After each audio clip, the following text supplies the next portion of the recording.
Buenas tardes. Continuamos hoy con nuestra segunda parte de uno de los atributos de Dios. Vimos la semana pasada su santidad, vimos la primera parte y hoy vamos a seguir con nuestra segunda parte. Vamos a concluir el tema de lo que es la santidad de Dios, uno de sus atributos morales. Vamos a orar. Señor, te damos gracias en esta tarde. Te pedimos que tú nos bendigas, que hables a través de tu palabra, Señor, y que sea ella la que nos guía para buscar, Señor, lo más cerca que podamos eh, este atributo que tú tienes. En el nombre de Jesús. Amén. Bien, como cristianos, nuestras vidas debieran ser separadas para Dios. Debiéramos ser diferentes al mundo en la forma que vivimos, la forma que hablamos, las cosas que hacemos, etcétera. O sea, ellas debieran reflejar la naturaleza de Dios, la santidad de Dios. De hecho, Pedro nos dice en 1 de Pedro capítulo 1, verso 13 al 16, nos dice, por tanto, ceñid los lomos de vuestro entendimiento, sed sobrios y esperar por completo en la gracia que se os traerá cuando Jesucristo sea manifestado. Como hijos obedientes, no os conforméis a los deseos que antes teníais estando en vuestra ignorancia, sino como aquel que os llamó de santos, sed también vosotros santos en toda vuestra manera de vivir, porque escrito está, sed santo porque yo soy santo.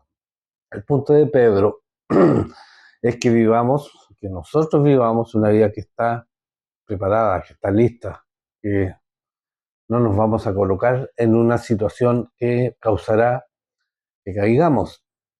O sea, en el fondo es preparar nuestra mente y de esta manera el enemigo no nos hará tropezar. Y este es un acto consciente de nuestra voluntad, obedecer a Dios, entender sus órdenes, sus mandatos, vivir una vida que es santa, honrándole, no porque la ley nos mande, sino porque por nuestro amor profundo por Él. Ahora, en estos versos que hemos visto, vemos 5 puntos que Pedro hace en cuanto a la santidad de Dios. Él dice, ceñir los lomos de vuestro entendimiento, o sea, prepara tu mente para la acción. Pablo nos dice en Romanos capítulo 12, verso 1 al 2, nos dice así que hermanos, ruego por las misericordias de Dios que presentéis vuestros cuerpos en sacrificio vivo, santo, agradable a Dios, que es vuestro culto racional. No conforméis a este siglo, sino transformaos por medio de la renovación de vuestro entendimiento para que comprobéis cuál sea la buena voluntad de Dios, agradable y perfecta. Entonces, cuando uno afloja la guardia, le estamos dando a Satanás una oportunidad para hacernos tropezar. Por lo tanto, no lo debemos hacer, no lo debemos dejar, sino debemos dejar que la palabra de Dios transforme nuestra vida, en el fondo, ceñir los lomos, o sea, prepararnos. Prepárate para esto. En segundo lugar, Pedro dice ser sobrios, o sea, sé sobrio o ten dominio propio.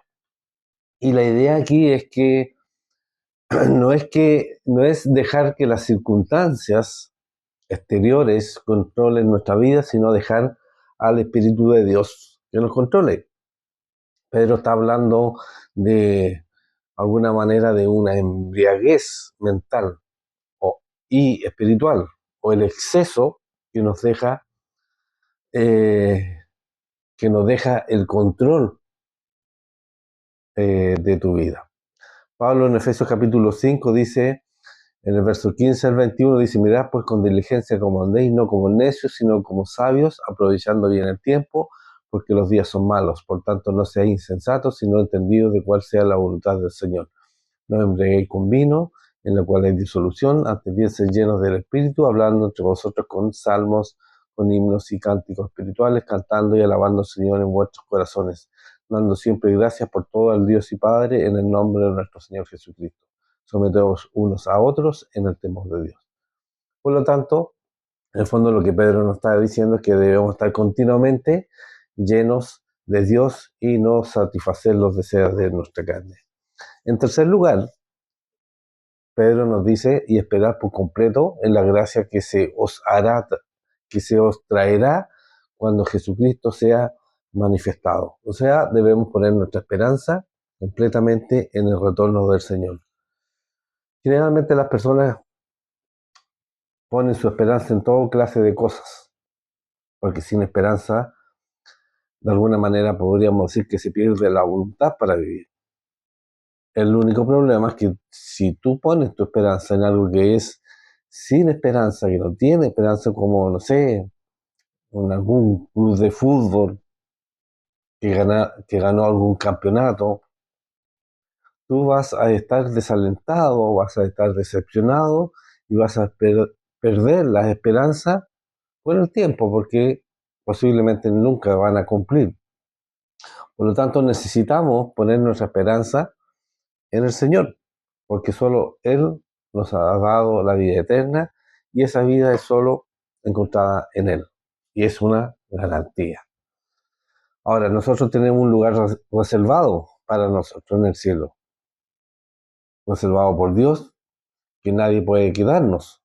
Y un día le vamos a ver cara a cara. Pablo dijo en Romanos capítulo 5, verso 5, y la esperanza no avergüenza, porque el amor de Dios ha sido derramado en nuestros corazones por el Espíritu Santo que nos fue dado. Por lo tanto, la vida santa, la santidad requiere determinación, establecer nuestra esperanza completamente en Jesús. En cuarto lugar, Pedro nos dice en el verso 14, como hijos obedientes, no os conforméis a los deseos que antes teníais estando en vuestra ignorancia.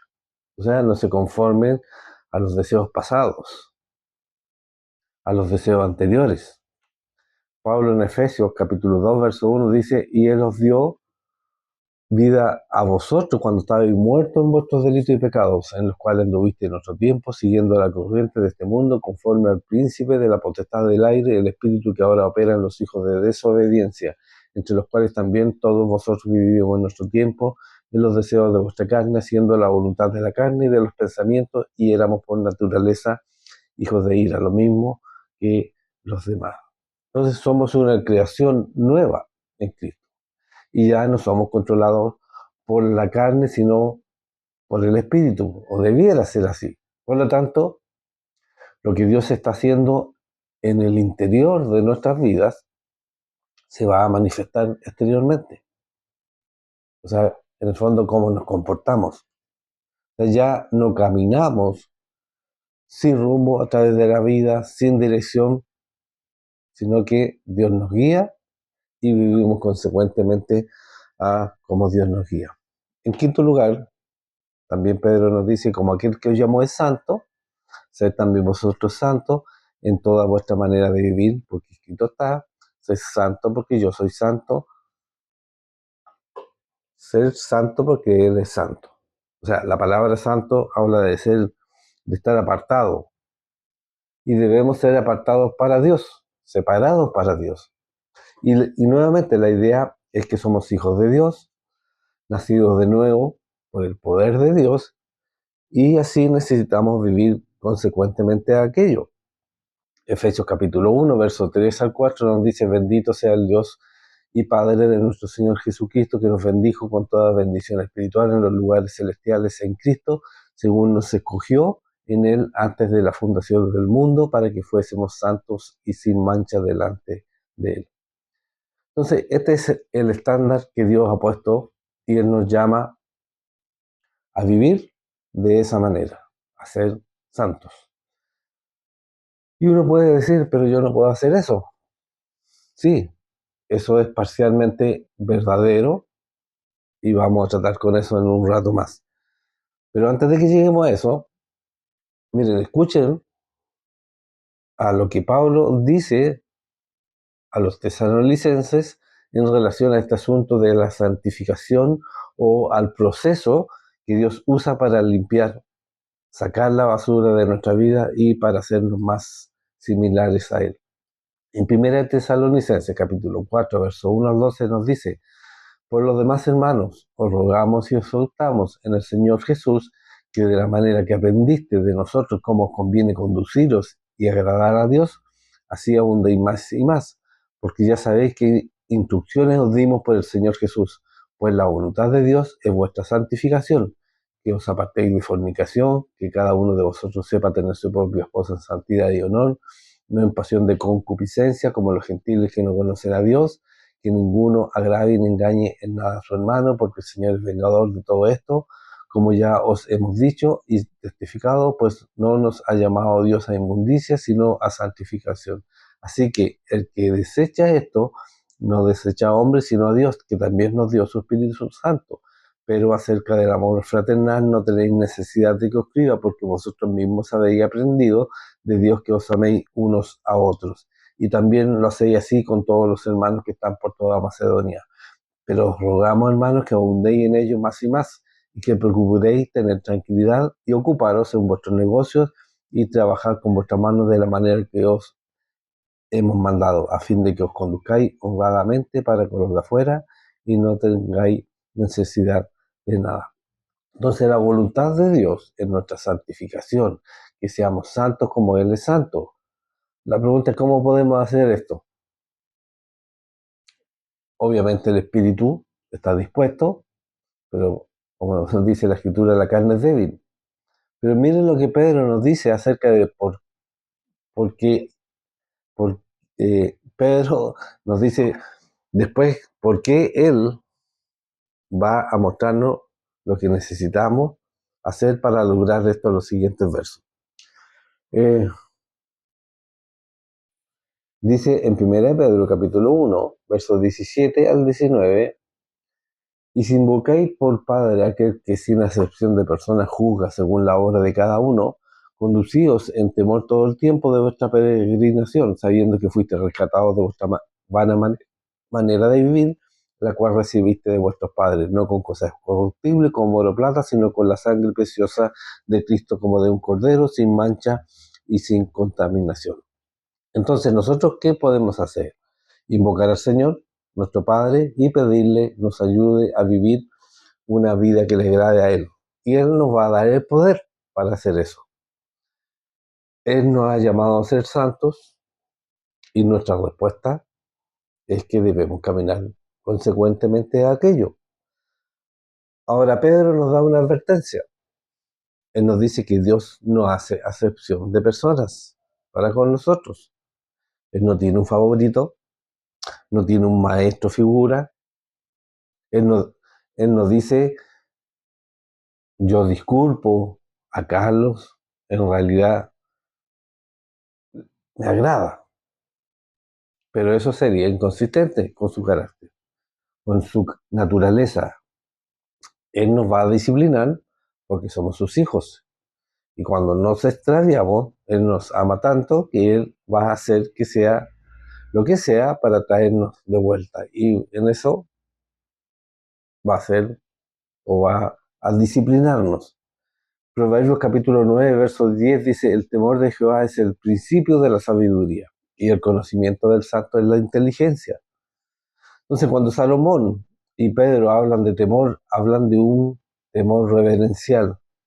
Y si fuera necesario, un temor de saber de que nuestro Dios es un fuego consumidor, y eso no se nos debe olvidar. Porque finalmente todos vamos a comparecer delante del tribunal de Cristo, los hijos de Dios. No para juicio, como cristianos, sino para recompensas. En 2 Corintios capítulo 5, verso 9 al 10 dice: por tanto procuramos también, o ausentes o presentes, serle agradables, porque es necesario que todos nosotros comparezcamos ante el tribunal de Cristo para que cada uno reciba lo que haya hecho mientras estaba en el cuerpo, sea bueno o sea malo. Y 1 Corintios capítulo 3, verso 11 al 15 dice: porque nadie puede poner otro fundamento que el que está puesto, el cual es Jesucristo. Y si sobre este fundamento alguno edificare oro, plata, piedras preciosas, madera, heno o jarasca, la obra de cada uno se hará manifiesta, porque el día la declarará, pues por el fuego será revelada, y la obra de cada uno, cual sea, el fuego la probará. Si permaneciera la obra de alguno que sobreedificó, recibirá recompensa. Si la obra de alguno se quemare, él sufrirá pérdida, si bien él mismo será salvo, aunque así como por fuego. En otras palabras, el tribunal de Cristo es donde los premios van a ser repartidos por el servicio fiel, pero no para salvación, porque Cristo ya nos salvó, pero seremos recompensados porque le servimos a Él como Rey de Reyes y Señores. Ahora, sí, por supuesto, en esta vida todavía Dios nos está moldeando, nos está dando forma, y Él nos disciplina cuando es necesario porque Él está obrando en nosotros aquí, mientras estemos aquí, para que podamos conectarnos allá arriba.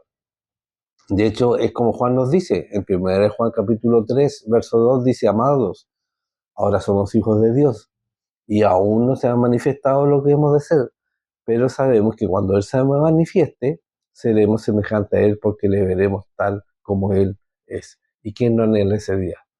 Cuando podamos estar frente a Dios, cara a cara. Ahora, todo eso se resume a lo siguiente, como Pablo dijo a los tesalonicenses en 1 Tesalonicenses capítulo 2, versos 10 al 12.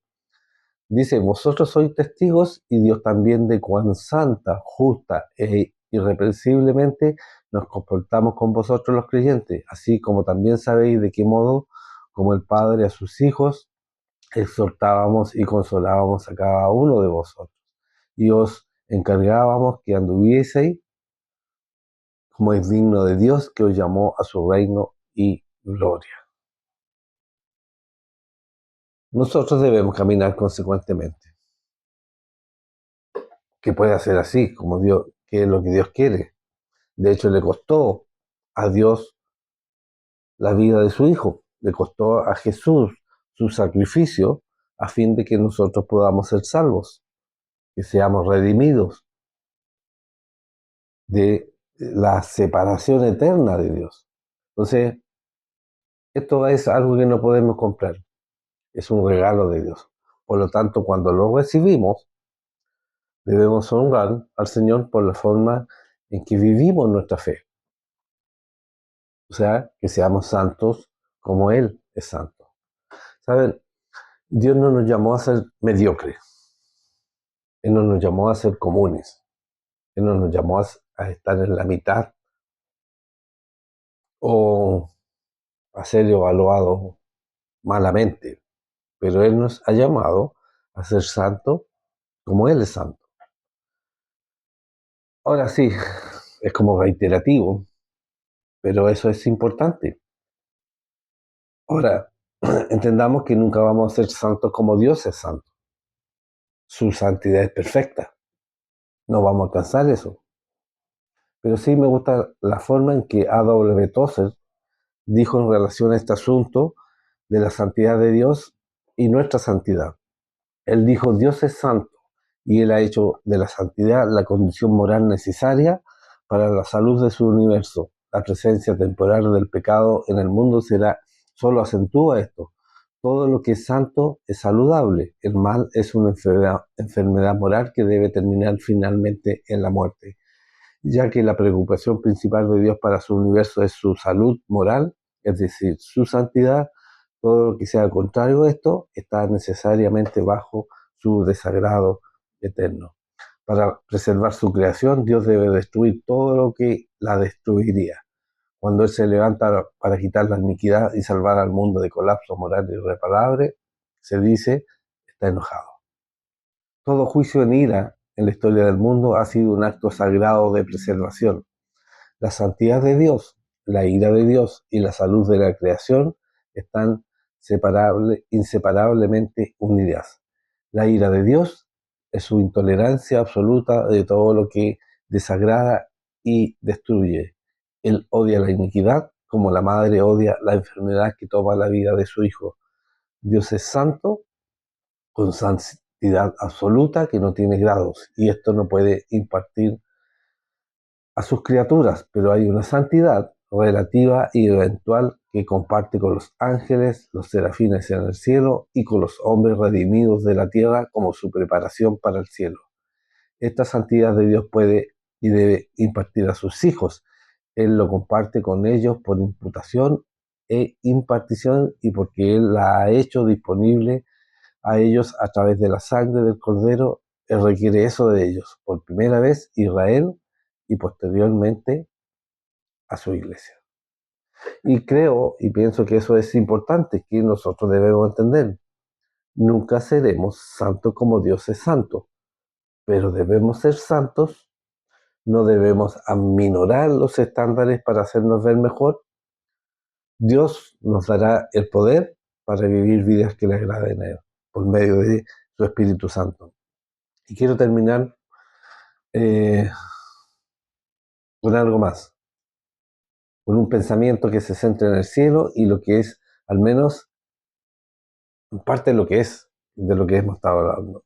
En Apocalipsis, capítulo 4, versos 8 al 11, dice, y los cuatro seres vivientes tenían cada uno 6 alas, y alrededor por dentro estaban llenos de ojos, y no cesaban día y noche de decir, santo, santo, santo es el Señor Dios Todopoderoso, el que era, el que es y el que ha de venir. Y siempre que aquellos seres vivientes dan gloria y honra y acción de gracias a que está sentado en el trono, el que vive por los siglos de los siglos, los 24 ancianos se postran delante del que está sentado en el trono y adoran al que vive por los siglos de los siglos y echan sus coronas delante del trono, diciendo, Señor, digno eres de recibir la gloria y la honra y el poder, porque tú creaste todas las cosas y por tu voluntad existen y fueron creadas. En el fondo, debemos ser conocidos como un pueblo que hace estas cosas, que aman adorar al Señor, no solamente cuando nos reunimos como iglesia en algún lugar, sino en toda nuestra vida, en todo lugar, en todo lo que hacemos. Nuestro Dios es santo, no hay oscuridad, no hay tinieblas en Él, en absoluto, y lo que Él desea es que vivamos vidas santas, lo que esto va a significar que le va a traer honor y gloria a Él, que es la santidad de Dios. Oremos. Señor, te damos gracias en esta tarde por poder terminar y aprender más de lo que es tu santidad, Señor. Ayúdanos, Señor, a alcanzar el estándar más alto que podamos tener como seres humanos, Señor. Que tu Espíritu Santo nos llene y nos dé la capacidad necesaria, Dios, para, por sobre todas las cosas, agradarte a ti, Dios. Gracias te damos por tu amor, por tus cuidados y ayuda a tu pueblo, Señor, a que te puedan buscar cada día más, Señor, y a estar separados completamente a ti. Te damos gracias en el nombre de Jesús. Amén. Señor les bendiga. Nos vemos entonces el domingo a las 11 de la mañana. Por favor, lleguen temprano, a tiempo, para poder alabar y adorar a nuestro Dios todos juntos como un solo cuerpo. El Señor les bendiga.